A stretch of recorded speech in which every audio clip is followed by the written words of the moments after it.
August 2016. A small salmon stream inside the Bakharov National Wildlife Refuge, out on the Alaska Peninsula, 300 miles southwest of Anchorage. The nearest neighbors are 60 air miles away. The man walking in front is a licensed Alaska master guide. He has run hunters and anglers out of a homestead in that country since 1983, 33 years. In all of those years, he has never once had to shoot an unwounded bear to protect himself or a client. That morning, he left the revolver he had carried for 25 years, sitting back at the cabin. Hold on to that, because the strange part of this story is not what he carried instead. The strange part is what 269 Alaska incidents say about almost everything we believe makes a firearm safe in bear country. I'm Hank Mercer, and this is GunRank. 12 rifles walk into this episode. They go through 4 stress tests, and every test gets read out loud before a single rifle is touched. Then the GunRank Score decides the order. 6 axes, every number with its reason. The tests do not execute anybody. A rifle that stumbles at a gate does not vanish. It loses points, and it loses the argument. 4 questions. Can it survive the place it will actually live? Can you afford to get good with it? What happens in the seconds before the bolt ever moves? And can it do the other 99% of the hunt? That last one is the question nobody asks, and it decides everything. Because there are 2 jobs here, and they load opposite requirements. An emergency gun you get onto a bear at 15 feet in bad light. Or a hunting rifle you carry all season in a place that happens to hold the largest bears on the continent. This title promises the second job, and a rifle does not win it just by being fast at 15 feet. So here is the definition, and it does not move. A rifle you can hunt moose, caribou, and bear with inside the distances Alaska actually shoots. That survives the weather it will live in, that you can afford to shoot often enough to be good with, and that still works if something goes wrong up close. 4 clauses, 4 gates, nothing chosen in advance. There is a villain in this episode, and it is not a company. It is a habit of thinking. Call it the single metric answer. The internet says the answer is controlled round feed. The ammunition box says muzzle energy. The precision crowd says a sub-MOA guarantee. The caliber arguments say a bigger number on the barrel. Every one of those has a receipt. Not one of them has a record. So let's go find a record. In 2012, the Journal of Wildlife Management published Efficacy of Firearms for Bear Deterrence in Alaska. Lead author Dr. Tom Smith, wildlife biologist at Brigham Young University. Second name on it, Dr. Stephen Herrero of the University of Calgary, who has spent a career on how bear attacks actually happen. 269 incidents of bear and human conflict involving firearms in Alaska. 1883 through 2009, 444 people. They were not ranking rifles. They wanted to know what predicted whether the gun worked. Long guns, rifles and shotguns. What every person on every bear forum assumes is the serious answer. Long guns stopped the bear 76% of the time. Handguns stopped it 84% of the time. Before anyone starts typing, that does not mean pistols are better. The authors ran the test. The difference is not statistically significant, and the handgun sample is small. What it means is narrower and stranger. Across 127 years of this record, the shoulder-fired advantage everybody treats as obvious does not show up. Then they modeled it. The winning model carried 96% of the statistical weight, and what was in it was the species of bear, its age and sex class, whether it charged, what the person was doing, and whether there was fish or game meat on the ground. Firearm type, number of shots, warning shots, number of guns in the group. Models built on those had very little support. And here is where a lot of channels would lie to you.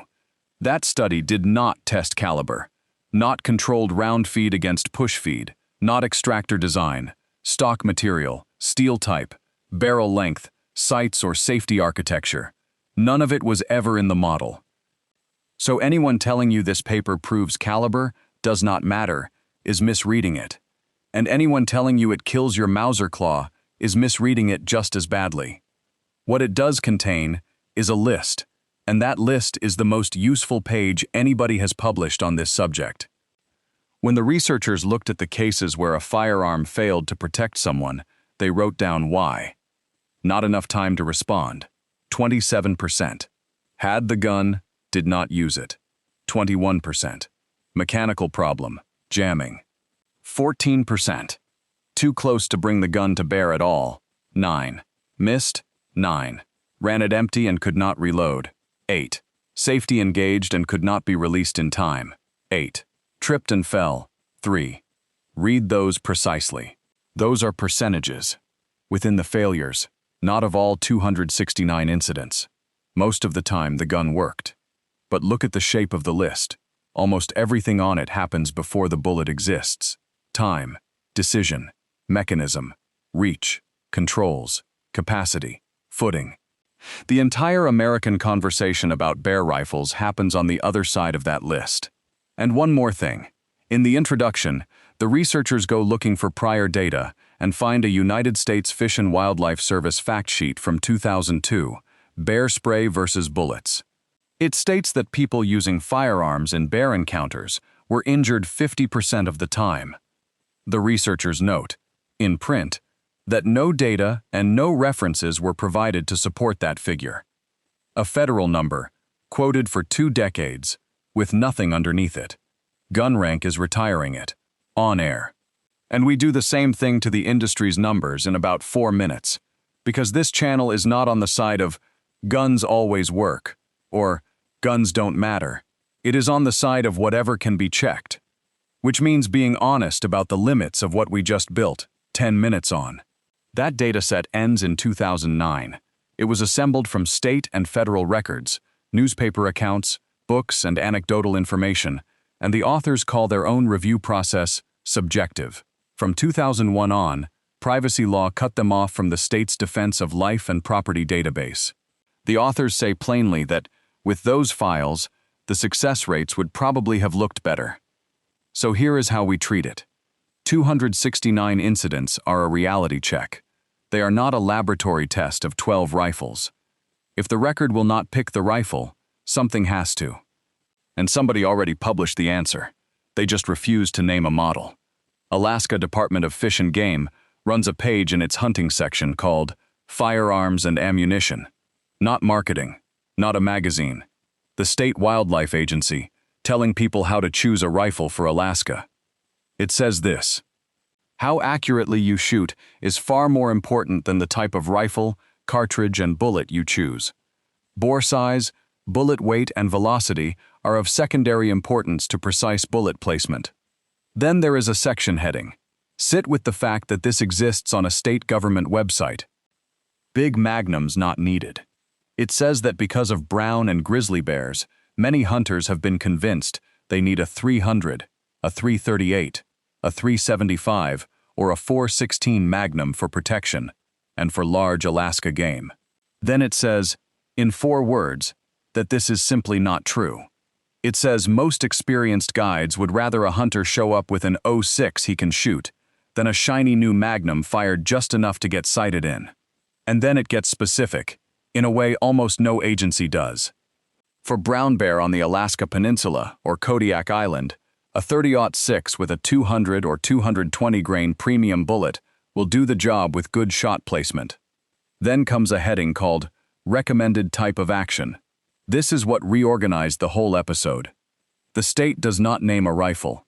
It names traits. A modern bolt action, made of stainless steel, bedded in a synthetic stock. And it gives reasons. Bolt action, because it is mechanically simple, can be partially taken down in the field for cleaning, and is the most reliable action in poor weather. Stainless, because it resists the rust that rain and snow cause. Then, honestly, it adds that stainless still rusts over time and must be maintained after every day out. Now the discipline we hold from here, because it is the difference between reasoning and pointing at a badge. That page is guidance, not physics, not law. It says the state recommends these traits. It never says a rifle fails. So every time we use it, we separate 3 things. what the guidance says, what the engineering reason underneath it is, and what GunRank does with it in the scoring. It also carries no visible revision date, so we are not going to tell you how old it is. We do not know. What we know is that it is what Alaska publishes right now. And it answers the question in this title in a way I did not expect. The thing Alaskans will not hunt without is not a model. There is no survey saying every guide on the peninsula owns the same rifle, and anyone claiming otherwise has not gone looking. What Alaska's guidance describes is a set of traits, so that is what we hunt for. The production rifle closest to that trait set, with the fewest dangerous compromises anywhere else. Gate 1. Can the rifle live where you are going to make it live? Southeast and coastal Alaska is temperate rainforest, salt air, rain measured in feet per year. A rifle out there is not stored, it is exposed, for weeks. Everybody knows blued carbon steel rusts and stainless resists. That is the easy half. Here is the half that gets skipped. Walnut is not a finish. It is a structural component, and it is hygroscopic. It takes up and gives off moisture from the air, and when it does, it changes dimension. Your stock is the mount holding the barreled action in a fixed relationship to itself. When the mount moves, the relationship moves. That is not an opinion about wood. It is why laminate exists. Thin layers cross-bonded so they fight each other's movement, and why a composite stock over an aluminum bedding block goes further and sets the action on metal instead of on anything that breathes.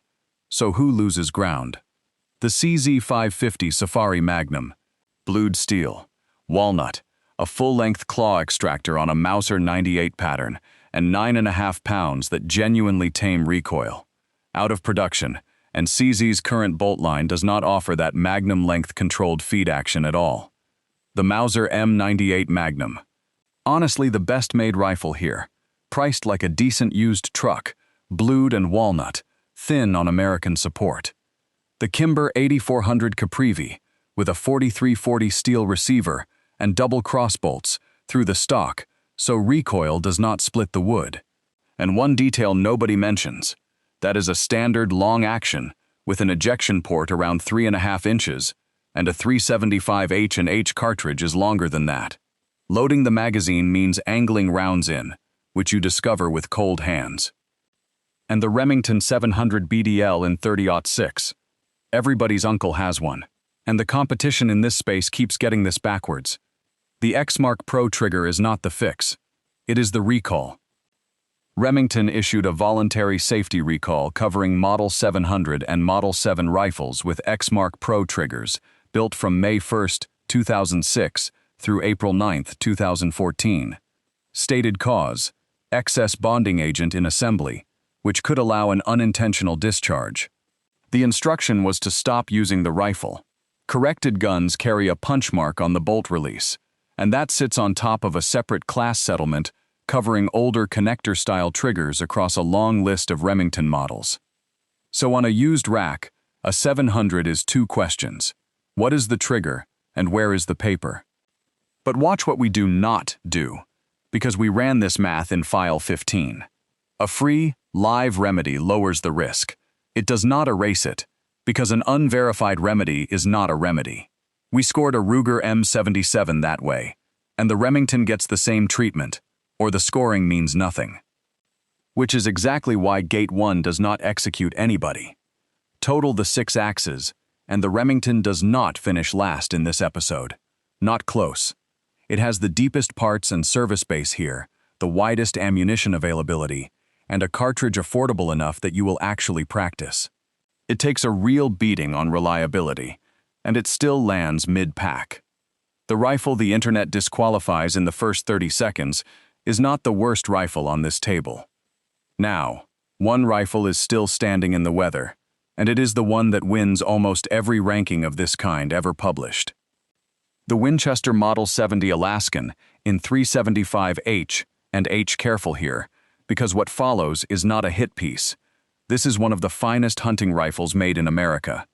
The Model 70 dates to 1936. Production moved to FN's plant in Columbia, South Carolina, announced in the fall of 2007, and running from 2008, and every Model 70 built there uses the pre-64 style claw extractor with controlled round feeding. The Alaskan wears satin walnut over blued steel. 25-inch barrel, 3+1, folding express rear sight, hooded front, 375 H&H, the Holland & Holland cartridge from 1912 that still legally defines the minimum for dangerous game across much of Africa. Now put it beside its own sibling.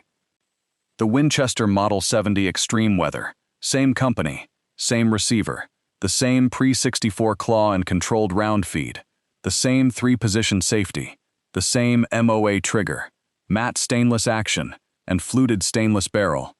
A Bell & Carlson composite stock over an aluminum bedding block, 22-inch barrel, in 30-06, 5+1, a little over 7 pounds bare. Look at what just happened.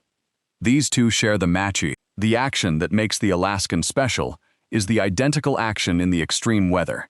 Nothing about the lockup, the extractor, the feed geometry, or the safety changed.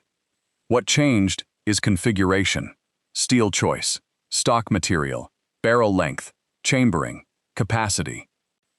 And configuration is what decides whether a rifle suits a specific environment. Not heritage, not the name on the barrel, not what it looked like in a photograph in 1958. Alaska's guidance recommends stainless and synthetic and states its reasons. The engineering under those reasons is real, and the GunRank verdict for the job in this title is that the Alaskan gives up points on reliability and on value of proficiency for a configuration working against the country it is named after. Nobody said wood is bad. Wood is wonderful. Wood is also a material with properties, and one of them is that it moves when it gets wet. And here is what should bother you. Winchester sells both of these, and has for years. The one matching the state's own trait list costs substantially less than the one every ranking crowns. It loses every time, because it does not photograph like a legacy. If you made it this far, you are the reason this channel exists. Subscribe, because Gate 2 takes out the best-built rifle on the table. Gate 2. Can you afford to become dangerous with it? Dangerous to the animal, not to yourself. This gate is never in a ranking video, because it is not about the rifle. It is about the 12 months before you carry it. Alaska's guidance is blunt. Only consider a 300, a 338 or larger Magnum if you can shoot it as well as you shoot a 30-06. And it names the failure mode. Hunters do not practice enough, so they cannot shoot accurately enough. Practice has a price. The rifle, the ammunition, and the recoil tolerance of the person pulling the trigger. If any one of those is too high, you will not do it. So let's take apart the two things people use to dodge that math. First, the muzzle brake. A brake works. Redirect gas sideways and rearward, and you genuinely reduce recoil. But you do not delete energy. You move it into the air beside the muzzle as pressure. Alaska's page says, a brake raises blast and noise to levels that quickly damage the ear, that anyone near the muzzle can suffer hearing damage, and then it says something that should end the argument. An increasing number of guides will not allow a hunter to use a muzzle brake. Think about who is most likely standing beside that muzzle, under stress, without hearing protection. Your guide, or your kid. The state's alternative is not a brake, it is weight. Use a rifle heavy enough to reduce recoil, and it points out that if you are already planning to pack out several hundred pounds of moose, you can carry a 9 to 11-pound rifle including glass, which is a strange thing to hear in the age of the ultralight mountain rifle. Which brings us to the Weatherby Mark V backcountry. Roy Weatherby's Mark V action dates to 1957. 9 locking lugs, a 54-degree bolt lift, one of the strongest sporter actions ever built. In some configurations, the backcountry comes in under 6 pounds in a Magnum chambering, and the carbon stock is outstanding in wet country. And it is the wrong tool here, for a reason people confuse constantly. Everybody argues about recoil energy. The number that governs whether you get back on target is recoil velocity. Same cartridge, same impulse, less rifle mass, and the gun comes back at you faster. Faster rearward movement means a longer, uglier recovery of the sight picture, and a flinch that arrives sooner. A sub-6-pound Magnum is a superb rifle to carry up a mountain and a punishing rifle to practice with. Practice is the entire gait. The Sako Kodiak is the one that hurts. Controlled round feed, Mauser-style claw, 3-position safety, cold hammer-forged barrel, stainless in laminate, out of a plant that has been building rifles at Riihimäki since 1921. It is arguably the best executed rifle in this episode, and it loses on arithmetic. One of the most expensive production bolt guns on the American market, an import so service takes longer, and .338 Winchester Magnum is not something you burn 100 rounds of on a Saturday. Best built does not mean best suited. That keeps happening. Then the Ruger Hawkeye Alaskan, which is the rifle I most wanted to win this. Stainless, Hogue overmolded synthetic, 20-inch barrel, non-rotating Mauser-type controlled round feed with a fixed blade ejector. Express sights and scope bases machined integral to the receiver. .375 Ruger, developed with Hornady in 2007, beltless, holding more powder than its length suggests. On paper, close to a perfect answer to this episode. And it stalls right here. .375 Ruger ammunition is generally harder to find and costlier per round than the standard chamberings here. The rifle is currently a distributor exclusive rather than a catalog item, and it holds 3. Every one of those is an availability and proficiency problem, and this gate is made of exactly those. And none of this is new. 2 of the most influential American gun writers of the last century spent decades on opposite sides of this same argument in print. 80 years of Americans fighting about which single number settles it, while the documented list of failure reasons has almost nothing to do with numbers at all. Gate 3. What happens before the bolt ever moves? 3 of the reasons a firearm failed in that Alaska record live entirely in the first 2 seconds. Not enough time. Too close to deploy. Safety engaged and could not be released in time. Honest framing. That study did not test safety designs. It recorded outcomes. What follows is a mechanical argument, and I am labeling it as one. Pick up the rifle you own and put your thumb on the safety. There is a good chance nobody ever told you why it is shaped the way it is. A 3-position safety, on a Model 70 or a Kimber or a Ruger Hawkeye, has a middle detent. In that middle position, the firing pin is locked and the bolt is free. You can open the action, check the chamber, unload, or cycle a fresh round, and the striker stays blocked the whole time. That middle notch is not a convenience feature. It answers a specific problem, which is that the moment you most need to work the action is often the moment you least want the rifle able to fire. Now the Tikka T3X. Built by Sako at Riihimäki, it arrived in 2016 as a refinement of the T3 from 2003. 1-piece bolt, 2 locking lugs, 70-degree lift, cold hammer-forged barrel. In stainless, with a synthetic stock in .30-06, it hits Alaska's trait list almost as squarely as anything here. One correction, because it circulates constantly. The T3X does not have dual extractors. It has 2 locking lugs and 1 extractor. Somebody read a spec sheet, saw the number 2, and put it next to the wrong noun. Its safety is 2-position, and it locks the trigger and the bolt handle. Defensible, common, and the opposite trade from a 3-position system. On safe, that rifle does not cycle. It is also push feed, and light enough that muzzle rise between shots is real. None of which makes it a bad rifle. The Tikka finishes second in this entire episode on the 6-axis score, ahead of 10 rifles, several costing 3 times as much. It loses the contender slot on controls, to a rifle sharing an action design with the one we set aside 2 gates ago, which leaves 3.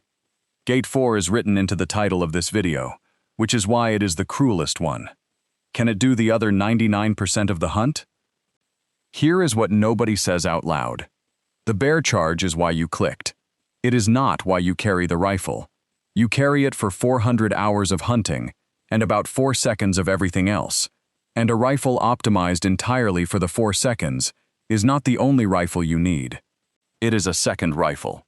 So, the Marlin 1895 SBL, Housekeeping first, because this rifle is not what most people think. The Marlin 1895 you can buy today is not the 1895 from 1895. The original ran to 1917 and died. What came back in 1972 was a new rifle built on the Model 336 action, and the SBL was introduced in 2009, under Remington's ownership. In the exact era, the internet calls the Remlin years, and writes off entirely. We ranked those years harshly in File 11, and we stand by it. But a rifle is a specific object, not a decade. Ruger acquired Marlin's assets out of the Remington bankruptcy in 2020, and the current SBL comes out of Mayodan, North Carolina. And it is a serious piece of engineering. The receiver, trigger plate, hammer, locking bolt and lever are forged, not cast, not sintered. Stainless steel, gray laminate stock, the material answer to the moisture problem. Ghost ring rear sight, 18.5-inch barrel. 6 in a tube magazine plus 1 in the chamber. That tube is worth 10 seconds by itself, because there is a documented failure category that reads, ran the gun empty and could not reload. A tube magazine with a loading gate can be topped off without opening the action. A hinged floor plate bolt gun cannot. On handling and controls, the SBL scores a 10. The only 10 on any axis in this episode. It comes to the shoulder faster than anything here, and the hammer gives you a safety state you can see and feel instead of remember. And it is not going to be number 1. Not because it is inaccurate. It is not. Inside its envelope, it shoots exactly as well as it needs to, and we scored it that way. It loses on envelope. 4570 is an 1873 cartridge, throwing a very heavy, very blunt projectile at modest velocity.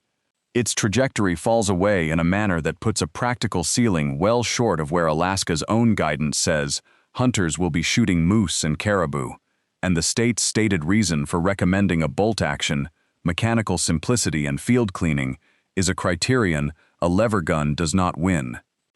It wins the 15 feet, completely, convincingly. The title never asked about the 15 feet. And the Ruger Hawkeye guide gun, the last of the 3, goes out on the same block. Stainless, laminate, 20-inch barrel, controlled round feed, genuinely excellent. Chambered in .338 Winchester Magnum, and it ships with a muzzle brake, which walks it straight back into Gate 2 on the way out of Gate 4, which leaves 1. The Winchester Model 70 Extreme Weather, in .30-06. 51 out of 60, the highest score in this episode by 4 points. And look at what actually happened, because this is not the answer anybody wanted. It is the same action as the rifle that lost Gate 1, the same pre-64 claw, the same controlled round feeding, the same 3-position safety, with the middle detent that locks the striker and frees the bolt. Matte stainless steel, and a Bell & Carlson composite stock, over an aluminum bedding block, which is the exact trait pair Alaska's guidance names. 22-inch barrel, 3 inches shorter than the Alaskan, a little over 7 pounds bare, 5+1 against 3+1 in the Magnum, which is 2 more chances before the reload that shows up in that failure list.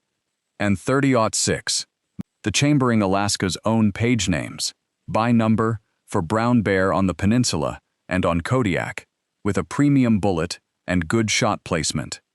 That last clause is not a footnote. It is the deal. The state is not telling you the 06 is magic. It is telling you it is enough if you can shoot, and that you are far more likely to be able to shoot it than the Magnum you were about to buy instead. It is not a spectacular rifle. It is the rifle with the fewest dangerous compromises anywhere in the system. That is a different kind of winning. Now, here is where it loses. 1. There are no iron sights. None. The Alaskan has express sights. The Hawkeye Alaskan has express sights. The Marlin has a ghost ring. The winner of this episode has a bare stainless barrel and whatever optic you bolt on. If that scope takes a hit in the bottom of a skiff, you are carrying a stick. 2. The current catalog version is the Extreme Weather MB, and MB stands for muzzle brake. The thing Alaska's guidance warns about, and the thing an increasing number of guides will not permit. The non-braked extreme weather SS was the cleaner configuration for this job, and it was phased out a few years back. The honest version of this verdict is that Winchester built the right rifle and then made it harder to buy in the right form. 3. 22 inches is shorter than 25. It is not short. The Marlin and the guide gun are both handier in thick timber, and if your real life is walking salmon streams rather than glassing river flats, that matters more than the score suggests. 4. 30-06 on a big coastal brown bear demands bullet discipline and shot discipline. The bigger cartridges buy you margin. This one buys you practice instead, and you have to actually spend it. So, Bekaroff, August 2016. The guide is Phil Shoemaker. 33 years out of a homestead inside the refuge. That morning he was walking a husband and wife into a small stream he had fished before. One he knew held large boars. The revolver he left at the cabin was a .44 Magnum he had carried for 25 years. What went into his pocket instead was a Smith & Wesson 39-53, a double-action only 9mm. They heard a growl, then a woof, which he knew. The bear came, at a distance the woman later described as close enough to bite her face. He stopped it. Nobody was hurt. He wrote the whole account himself, in American Hunter, in August of 2016. Now, what that story does not prove. It does not prove a 9mm is a bear gun, and it does not prove caliber is irrelevant. One incident is one incident, and the man in it had 33 years of reading bear behavior and had chosen that load deliberately after years of thinking about it. What it proves is narrower and far more useful. A person can change an outcome in a way no spec sheet on Earth predicts. And that cuts both ways, which is the part people miss when they quote this story at each other. If the human half of the system can rescue an inadequate machine, the human half can also waste an outstanding one. The best rifle on this table, in the hands of somebody who bought it in July and fired 9 rounds through it, is a 7-pound object with a hole in one end. The machine defines what is possible. The person defines what is usable. Bear country does not care which half you neglected. It finds the weaker one. So the winner here does not win because it saves an unprepared shooter. Nothing does. It wins because it asks you to compromise on fewer things at once, and because it makes getting good at it cheap enough that you actually will. That is not a romantic answer. It is a stainless rifle in a composite stock, chambered in a cartridge your grandfather would have called ordinary, and it will never be the rifle in the photograph over the fireplace. I have spent a long time now inside a record that spans 127 years, and what stayed with me is not any of the numbers. It is that almost every documented failure happened in a space where the argument we all love to have had already stopped mattering. That is GunRank. Full 6-axis scores for all 12 rifles, every axis with its reason, the complete failure table, and the section listing every argument against our own conclusions are in the blueprint below. It is free. There are no links to buy anything in it, and there never will be. Subscribe if you want more of this. And now the part I actually want. Do not tell me your favorite rifle. Tell me my criteria are wrong. 6 axes. Reliability, handling and controls, practical field accuracy, hunting versatility, parts and support, and the value of proficiency. Legacy is deliberately not in the scoring this time, which is why a 90-year-old design gets no points for being 90 years old. If you would weight those differently, name the axis and say why. If weather resilience should outrank versatility, argue it. If we were too soft on the Remington's paperwork or too hard on the Alaskans' walnut, argue that. And one omission, announced instead of hidden. There is no 12-gauge here, and plenty of working people in that country carry one with slugs instead of any rifle on this list. We ranked rifles, so it was out of scope. If that was the wrong scope, the comments are open. Bring the criteria. We will publish the corrections.